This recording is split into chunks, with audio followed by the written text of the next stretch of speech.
హనుమాన్ విజయోత్సవ జయంతి అని హనుమత్ జయంతి అనే మహోత్సవాన్ని జరుపుకోవాలా అని అడుగుతున్నారు ప్రజలు.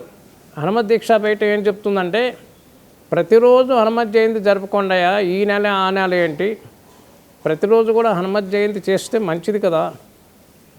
ఆదర్శమైనటువంటి మహాపురుషుడు ఆచార్యుడు కాబట్టి ఆయన ఈరోజు స్వామికి అభిషేకం చేసుకొని హోమం చేసి ఆయన యొక్క శక్తిని మనలో నింపుకోవడం కోసం ఈ చైత్రమాసం హనుమత్ జయంతి రోజే దీక్ష ప్రారంభం చేయవలసిందిగా దేశ ప్రజలందరికీ కూడా మేము మొట్టమొదటి ప్రారంభంలో విజ్ఞప్తి చేసాం.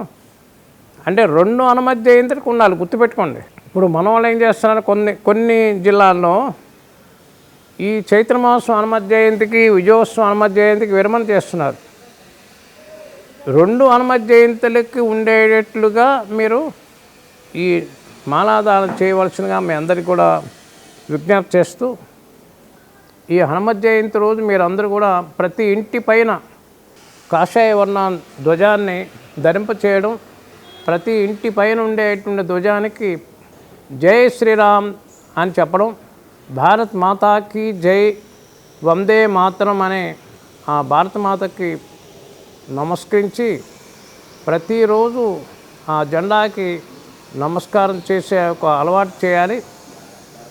చిన్న పిల్లలకి కూడా హనుమత్ దీక్ష మాలాదానం చేయవలసిందిగా ఓం శ్రీ రామదూతాయ నమః మంత్రాన్ని నిరంతరం స్మరించుకోవాల్సిందిగా పనిచేస్తూ, ఇక దీక్షా విరమణ ఎక్కడ మాల వేసుకున్నా దేశంలో మనకి గురుస్థానం పీఠం ఉంది, పీఠాధిపతులు ఉంటారు.